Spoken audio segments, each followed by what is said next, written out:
Pro kabaddi league 11వ సీజన్లోని match number 101లో హర్యానా స్టీలర్స్తో జరిగిన మ్యాచ్లో తెలుగు టైటాన్స్ చాలా దారుణంగా కనీస పోటీ చేయకుండా ఓడిపోయారు. ఈ మ్యాచ్ పూణేలోని బాలేవాడి స్టేడియంలో జరిగింది. ఈ మ్యాచ్లో హర్యానా స్టీలర్స్ 46-27 స్కోరు తేడాతో తెలుగు టైటాన్స్ పై గెలిచారు. ఫస్ట్ ఈ మ్యాచ్ ఓడిపోవడానికి కారణాలు ఏంటో చూద్దాం. పాయింట్ నంబర్ 1, ఈ మ్యాచ్ చూసిన తర్వాత నాకు బాగా అర్థమైంది ఏంటి అంటే మన తెలుగు టైటాన్స్ టీం యొక్క డిఫెన్స్ చాలా వీక్ గా కనిపించింది.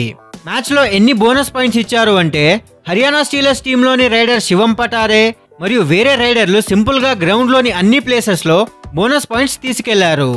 ఆ ప్లేయర్లు బోనస్ కొడుతున్న సమయంలో ఒక్క టాకిల్ పాయింట్ కూడా తెలుగు టైటాన్స్ చేయలేకపోయింది.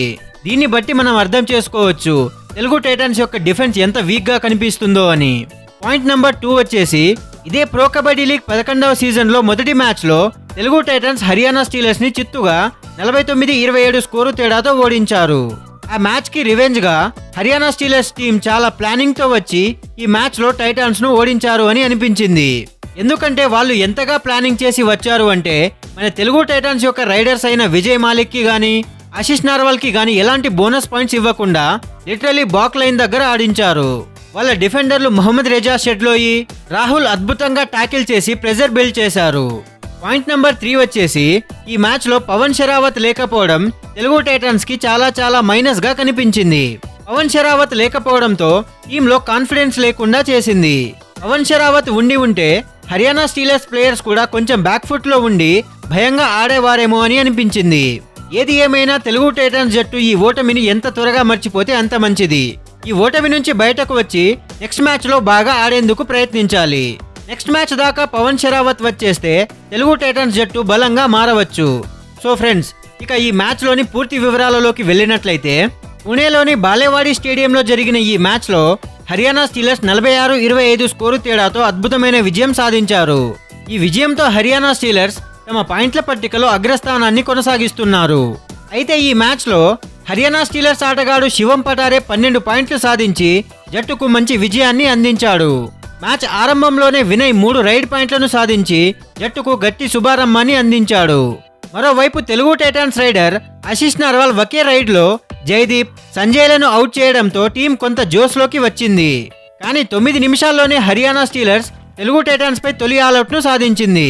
ఫస్ట్ హాఫ్ లో హర్యానా స్టీలర్స్ 19 పాయింట్ల భారీ ఆధిక్యంతో ముందంజ వేసింది. మొహమ్మద్ రేజా షెడ్లో ఈ 3 టాకిల్ పాయింట్లు, 2 రైడ్ పాయింట్లతో జట్టుకు కీలక సహాయంగా అందించాడు. శివం పటారే 7 పాయింట్లు సాధించి అదే సమయంలో రైడర్ ఆశిష్ నార్వాల్, అజిత్ పవార్లను అవుట్ చేయడం ద్వారా హర్యానా స్టీలర్స్ ఆధిక్యాన్ని మరింత పెంచింది. ఫస్ట్ హాఫ్ ముగిసేసరికి హర్యానా స్టీలర్స్ 28-9 తేడాతో ఆధిక్యంలో నిలిచింది. రెండవ అర్ధభాగం ప్రారంభంలో తెలుగు టైటాన్స్ కెప్టెన్ విజయ్ మాలిక్ మంచి రైడ్ తో షెడ్లోయి, జైదీప్ లను అవుట్ చేశాడు. అయితే హర్యానా స్టీలర్స్ తడబడకుండా తమ ఆటను మరింత దూకుడుగా కొనసాగించింది. శివం పటారే తన సూపర్ 10 పూర్తి చేస్తూ టీంకు మరింత బలాన్ని ఇచ్చాడు. తెలుగు టైటాన్స్ రైడర్లు ఆశిష్ నార్వాల్, విజయ్ మాలిక్ గట్టిగా పోరాడినప్పటికీ ఇతర ఆటగాళ్ల నుంచి తగిన సహకారం లేకపోవడంతో ఒత్తిడిని తట్టుకోలేకపోయారు. తెలుగు టైటాన్స్ కెప్టెన్ విజయ్ మాలిక్, ఆశిష్ నార్వాల్ చేసిన సూపర్ టాకిల్ టైటాన్స్ అభిమానులకు ఒక క్షణం సంతోషపెట్టింది. అయితే మూడో ఆల్అౌట్ తప్పించుకున్న టైటాన్స్ 21 పాయింట్ల తేడాతో ఓటమి పాలయ్యారు. ఈ మ్యాచ్ లో టాప్ ఆటగాళ్లు ఎవరో ఇప్పుడు చూద్దాం. హర్యానా స్టీలర్స్ నుంచి ఉత్తమ రైడర్ గా శివం పటారే 12 పాయింట్లు సాధించాడు. బెస్ట్ డిఫెండర్ గా రాహుల్ 4 టాకిల్ పాయింట్లు సాధించాడు.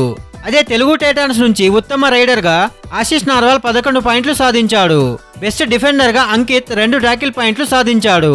సో ఫ్రెండ్స్, ఏది ఏమైనా తెలుగు టైటాన్స్ జట్టు ఈ ఓటమిని ఎంత త్వరగా మర్చిపోతే అంత మంచిది.